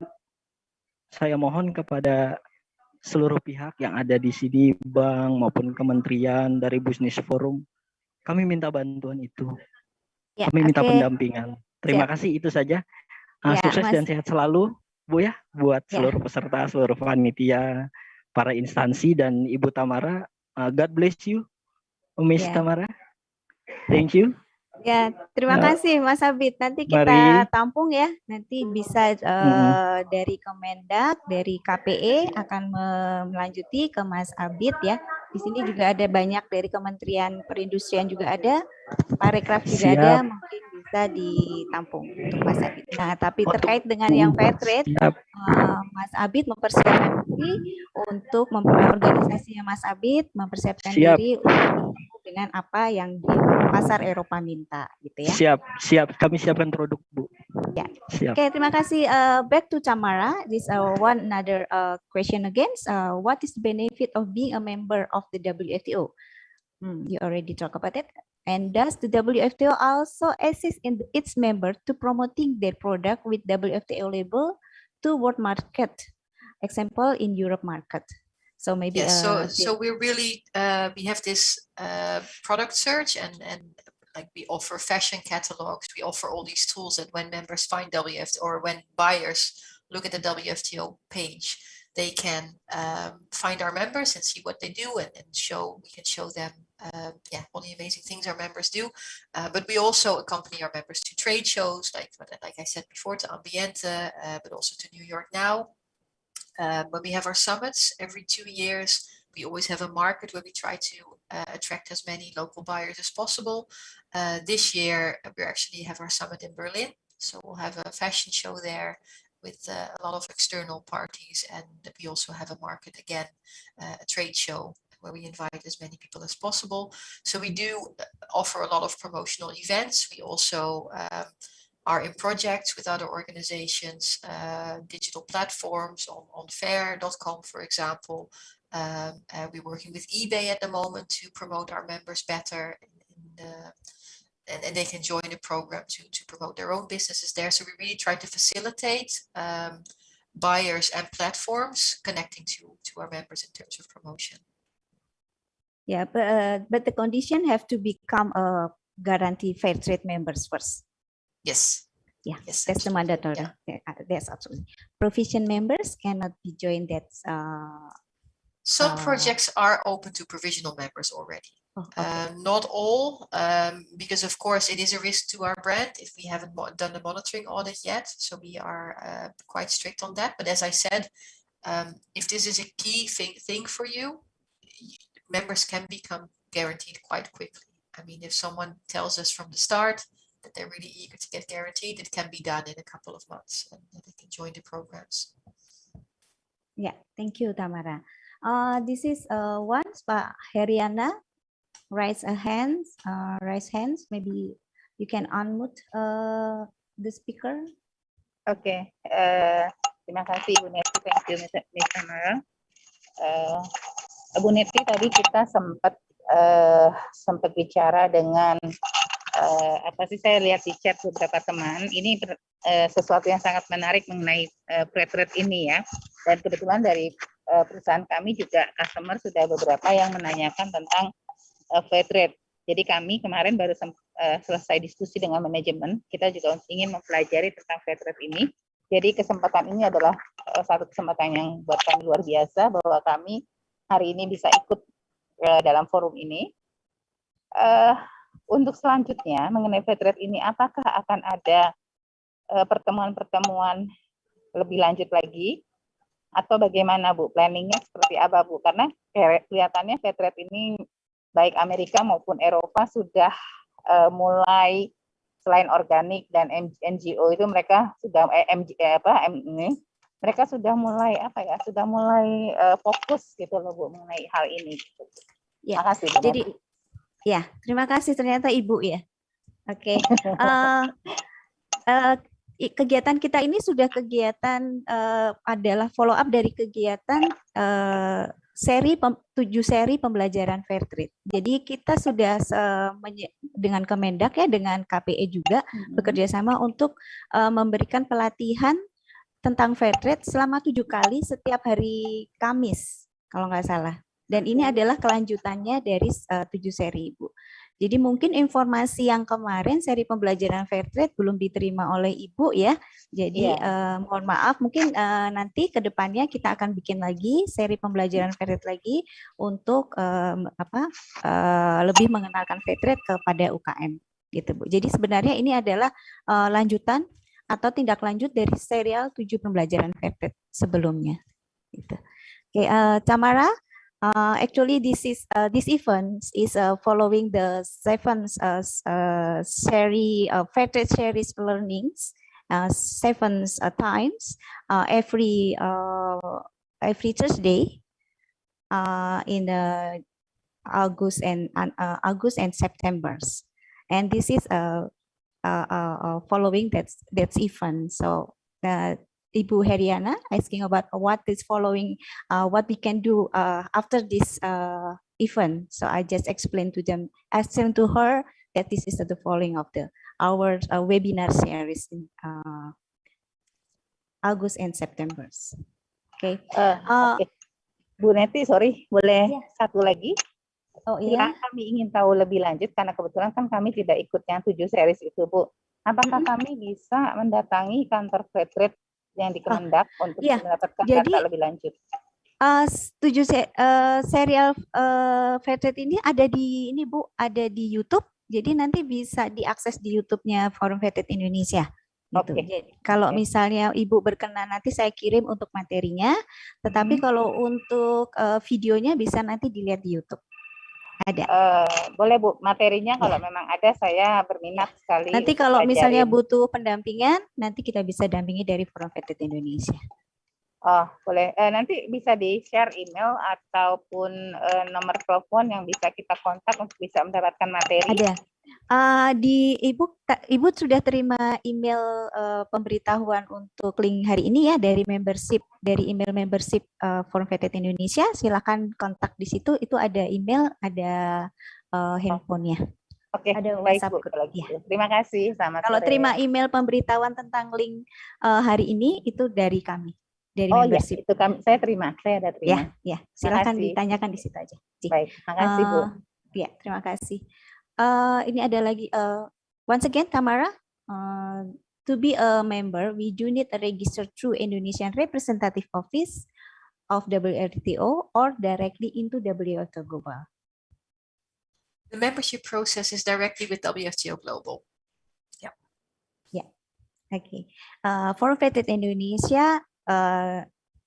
There's an organization that can raise the certifications of the fair trade. So WFTO is a organization that provide the certification of fair trade. But the WFTO not the only one organization that's providing the certification. There's a Fair Trade International and Rainforest, and then many Fair organizations. for Life. Yeah. Safe, yeah. Yes. Yeah. And I do want to mention, so if an organization decides to become a member of WFTO, we very strongly encourage them to be part of the local network as well, because it is so important to have that connection with networks within a country as well, because at a global level, we can do a lot in terms of promotion, reaching other markets, but to really raise awareness in your own country as well, which is important, both on the producer side, but also you have a lot of opportunities in local markets to promote fair trade, and a huge consumer market that would be very important as well.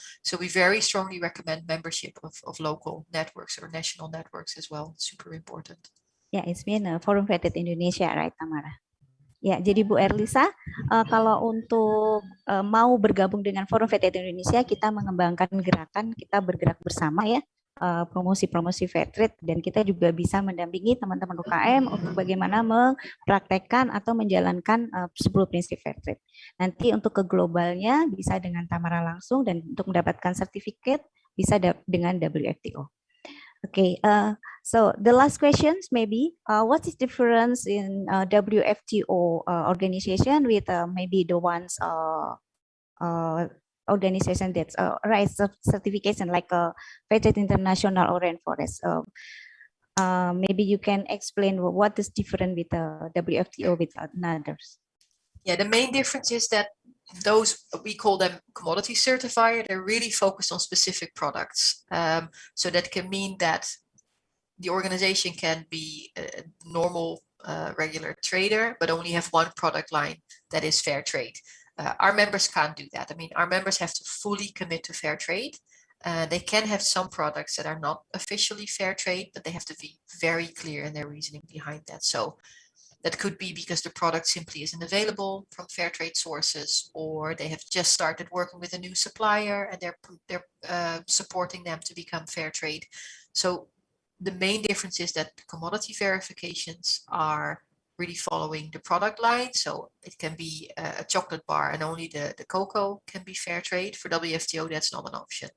The sugar would also need to be fair trade, and most likely the milk powder as well.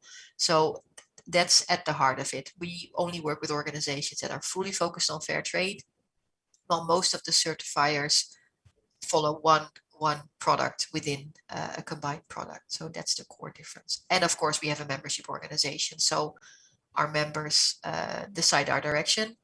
And I think that very clearly shows in our tools as well, that everyone has a voice within WFTO. I think that's very important. Okay, and once again, if I have a lot of questions here, the FTO, and then especially their organization is providing the coffee, beans coffee, but they get the coffee beans not from the fair trade, farmers. Is that okay if they want to join with the WFTO, or have to be looking for the fair trade farmers? Because fair trade farmers coffee in Indonesia is not much. No. So the issue there would be that it doesn't have to be fair trade certified, but the member or the applicant would need to monitor that supplier. So we don't.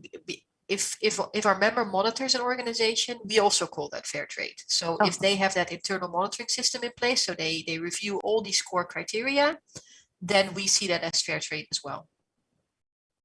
Yeah, so the organization have to monitoring the farmers, and then maybe all the partners, and practicing the fair trades, something like that. Okay. Yes. Yeah, and then here's interesting, because legislation, the rule in Indonesia about the employee for the SME, the small SME, there's a law not to give the minimum regular payments. Yeah, and then is that against of the certification of fair trades? And Sorry, I how don't think I is understand the question correctly. uh, a moment. We get rules here in Indonesia, employee rules that for the small SME, small organizations, we are allowed not to pay based on a minimum regulation, a minimum payment. Okay, so minimum you're not wage. allowed to pay minimum wage. You have to pay more. No, it's allowed, not paid. Oh, okay. It's allowed Okay. not to pay minimum wage. Okay. Yeah, not so if that's against with the tools of the fair trade movement, right? So yes, yeah. So we have to follow the higher rules. Yes, on the minimum wage. Again, Because the minimum wage part is the core of the fair trade. Yes, but still, because it's I think one of the strengths of our system, but it also makes it a bit difficult, is that it's open for discussion. So again, you have from becoming guaranteed to that actually being mandatory, there's 2 years. So there is time to develop towards paying minimum wage. But if you can clearly show that it's not a legal requirement, so there's a calculated minimum wage, but it's not a legal minimum wage because you don't have to pay that legal minimum wage. I think we can, if that's the stumbling block, but you have everything else very clearly committed to fair trade principles, I would say do talk to us. And I'm sure we can work that out. Let's not make that a breaking point. If you're still following the law, because that's the main reason for that criteria, and you have a good conversation with producers and you're meeting all these other criteria, yeah, let's definitely keep the conversation open, not just say no from the start. Oh, okay. So there's open communication with the WFTO about that situation, right? Yeah. Okay. Thank you. And then once again, Tamara, this is still on the living wage or the fair payments. Our focus even today is about the living wage calculations, but that's just a small. You just give us the small, not much information about it. So as long as I know that WFCO already to make it the easier calculation of living wage, we can get a minimum regional payments, minimum wage plus 10%. Is that okay, or maybe you can have another? Our members do need to make the calculation. For membership, that's important, that because it has all these components, it's important to be aware of the whole process. So I think that's a really good aim, and especially at the stage of applying for membership, that's absolutely fine. But we do need members to go through the tools for that awareness of the different components. Okay, yeah.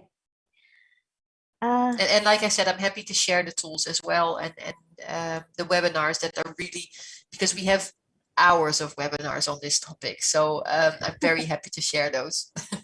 On every tool, there's an hour. So yeah. Yeah. Okay. I will give. I will show the share to the people about how to calculate the living wage. Moment, I will share the documents. Maybe you can give the explanations, the information, or just a little bit. Moment. Sure. Okay.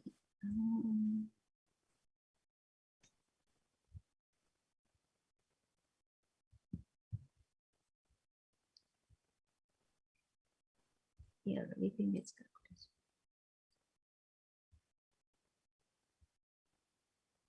Yeah. Yes. This is a WFTO living wage calculator, and there's many form, many column that we have to fill. Yeah. So the key thing is at the top, you just start with your details, your local currency, the exchange rate, and what is advised in terms of how many calories someone needs to eat a day. in what is it, D14. So once you know that, how many calories are required, you can then have a look at how much of that is in cereals and starches. So that would be potatoes, rice, everything. How much of that should be in protein-rich foods, meat, fish, dairy products, and how much of that should be in vegetables and fruits. Again, it just needs examples because the calculation tool will add a percentage to get to local living wage. So most of these fields just fill out automatically. It's just the yellow fields that you need to fill out. And once you fill out all the foods and how much of the foods is needed for a diet, it gives you some direction of the starch you should aim for between the 55 and 75% of the total calories. That will show here, so you can play around with that a bit. Also for the protein-rich foods, that's probably about 10%. And then if you fill out the yellow fields, that should come to a number. If you scroll down further, so all the foods, oils and fats as well. So for every food group, it says what percentage it should be, and that will calculate automatically. This is of for person, right? Yes, for one person. Yeah. 1% or 4%? 1%. 1%. Okay. Yes. Yeah. And then that will automatically, well, it asks you a bit on how you came to that food basket. If you scroll down a bit. Where? So yes, here.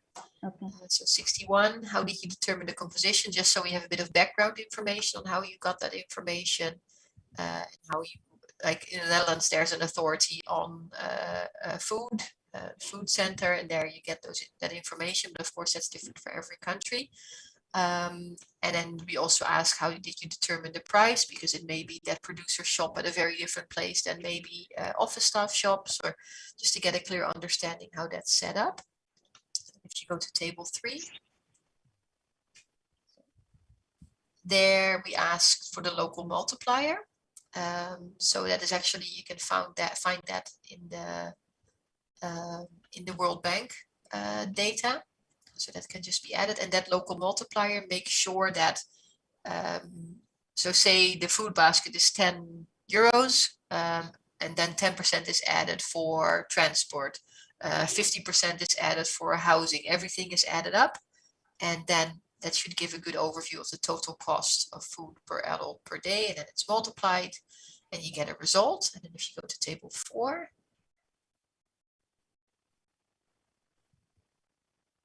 and 5, again, all the blue fields just fill in automatically based on the data you filled out before. We only ask to fill in the official minimum wage. Then go to table 6, or the last bit actually. So yeah, so then it gives you the actual living wage per hour per day, and that will give you the information you need to go into the local living wage ladder. So once this is done, you move it to how you find out about the caloric value. I think those are guidelines. It's probably on food packaging. Like there's always this based on a 2000 calorie diet per day or something. And I'm sure your government also provides some information. Of course, because Dutch people are so tall, ours is really high. So that's why we can't really pre-fill, because it's, I think, about at least 10% higher here than in many other countries. But there should be information available, and maybe you as a network can also have that information for members. I don't know. And the pricing tool there is, so we expect our members to have a good pricing tool, but of course most organizations already have this. So you don't have to use this pricing tool. Only if you don't have a pricing tool in place yourself, then this is a tool that members can use, but it's not mandatory. Okay. I think it's a bit difficult to go through this in detail now, and I would really urge to have a look at the webinars, and very happy to set up another session at some point if there's some more detailed information needed on any of these tools. Okay, so maybe we can have a, sorry. Yeah, we love to another webinar and talk about this focus. Yeah. Yeah, so I don't know, we can have a quick look at the ladder as well if you want, or? A moment.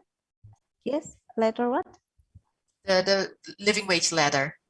So here you get the calculated living wage from making this food basket, and then that number of the calculated living wage, you put that in the living wage ladder, plus all the other data. Yeah, yeah. So there you add the producer groups you have, the minimum wage, comparable employment, all the other numbers, and that will give you an overview of where you stand, yeah, in your current practices and what you could develop towards. Yeah. Okay. How to find out the caloric value from Ibu Hani Duarsa, Mitra Bali? How to find? I don't know, Nettie, would you have any way of finding that out? Or I don't know, I think the easiest thing is to just look at any food packaging and it will give you based on the daily intake of, I think it's often 2000 calories. But we usually go with 2250 for the membership, but it might be different in Indonesia. I don't know, it depends a bit on the build of people as well, I guess. I think in general it's a bit lower in Asia than it is in Europe, so I'm not sure what the government advice would be, what the healthy diet would be. Okay. Yeah, thank you, Tamara. I want to. This is my college in Forum Fair Indonesia asked me to give in bahasa about the benefit of the fair trade. Join the WFTO and join the Forum Fair Indonesia in bahasa. Maybe I need 1 or seconds, a moment, Tamara. So, jadi benefit untuk mendapatkan menjadi anggota Forum Fair Trade Indonesia adalah kita bisa mempersiapkan diri untuk menjadi anggota dari WFTO Global, dari Fair Trade Global. Di sini WFTO adalah jaringan kita FFTI sebagai country network dari WFTO. Nah, untuk WFTO sendiri kelebihan keuntungannya adalah produk kita ketika kita sudah menjadi guarantee member gitu, produk kita berapapun banyaknya, berapapun jenisnya itu bisa dilabelin, bisa menggunakan label garansi fair trade. Jadi kalau untuk sertifikasi fair trade di WFTO namanya adalah garansi fair trade. Dan setiap produk apapun jenisnya ketika karena kita sertifikasinya based on organisasi ya, bukan based on produk. Jadi ketika kita mengeluarkan atau menghasilkan atau memproduksi berapapun jenisnya dan berapapun jumlahnya itu bisa disertifikasi fair trade tanpa ada fee lagi gitu ya. Jadi kalau misalnya teman-teman gitu ya, Mitra Bali itu ya ada sebanyak mungkin 100 item gitu ya, 100 HS code gitu ya. Nah, dari satu HS code bisa menghasilkan 1000 produk, 1000 item, 1000 pieces gitu. Nah, semuanya itu bisa. Jadi 100 kali 1000 gitu. Nah, itu semuanya bisa dilabelin garansi fair trade. Itu kelebihannya. Jadi berbeda dengan produk yang lain gitu ya. Nah, selain itu WFTO juga membantu memfasilitasi kita untuk ikut di pameran tadi seperti Tamara sampaikan di Ambiente, New York Now, lalu ada di Fashion Show juga di pameran-pameran yang lain gitu. Dan kelebihannya lagi adalah di WFTO atau member WFTO tidak tadi seperti Tamara sampaikan tidak sampai kepada raw material, tetapi kita harus memonitoring relasi atau partner kita untuk melakukan prinsip fair trade. Gitu. Walaupun tidak si produsen atau si petani farmer itu tidak terafiliasi dengan PT, tetapi kita harus bisa membuat monitoring sistem gitu ya, di mana diharapkan petani, farmer dan produsen juga memberlakukan atau mempraktikkan dari apa yang diminta oleh fair trade gitu. Gitu. Lalu kelebihannya kalau untuk Forum Fair Trade Indonesia adalah kita gerakan ya. Jadi sekali lagi saya sampaikan Forum Fair Trade Indonesia belum bisa mengeluarkan sertifikasi fair trade karena masih jauh langkahnya belum ada di lokal di Indonesia nasional maupun lokal yang bisa mengeluarkan sertifikasi fair trade. Baru ada di Eropa dan Amerika. Itu. Oke. Mungkin karena sudah waktunya ya. Oke, untuk Ibu Julianti Trisnama, kontak saya bisa sudah ada di membership, di email membership ya, yang kemarin jika Ibu dikirimin link, mendapatkan link link Zoom hari ini, itu via email, di situ ada kontak kita, email dan kontak PA-nya. Silahkan dicek. Oke, terima kasih sekali. For the last, thank you Tamara for your times and the presentation. Then this is a great times to meet with you.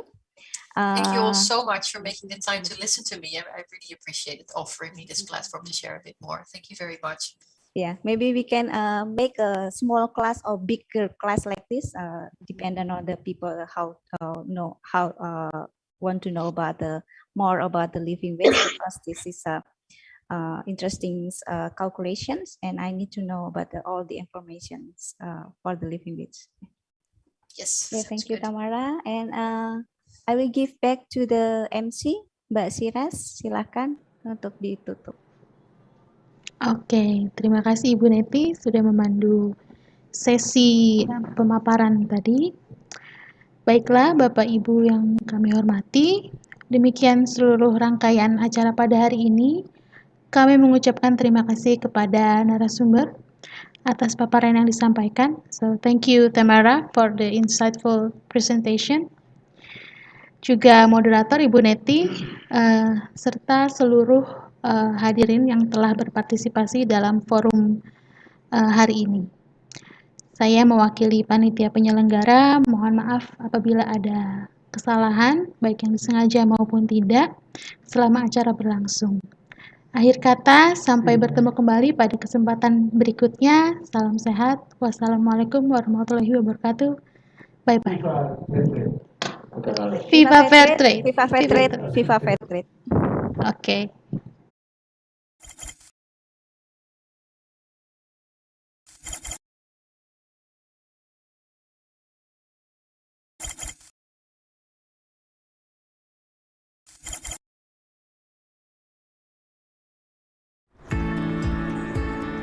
For more than a year, the world has faced adversities.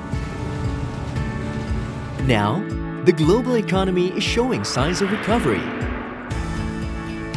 As a stepping stone towards reviving global trade and accelerating economic recovery, Indonesia proudly presents Trade Expo Indonesia 2021 Digital Edition. Trade Expo Indonesia is the largest trade exhibition in the region, designed to facilitate the global market in sourcing high-quality products from Indonesia. The 36th Trade Expo Indonesia Digital Edition will present a wider range of products from Indonesia to the world. Advanced medical and healthcare, sustainable products, digital creative products and services, manufactured products, halal food products. And as part of Trade Expo Indonesia 2021, we will launch Embracing Jakarta Muslim Fashion Week on November 18th, 2021, featuring the best Muslim fashion products and highlighting the latest and upcoming trends from Indonesia, the center of Muslim fashion in the world. Visit tradeexpoindonesia.com and join us in reviving global trade. For more than a year, the world has faced adversities. Now, the global economy is showing signs of recovery. As a stepping stone towards reviving global trade and accelerating economic recovery, Indonesia proudly presents Trade Expo Indonesia 2021 Digital Edition. Trade Expo Indonesia is the largest trade exhibition in the region, designed to facilitate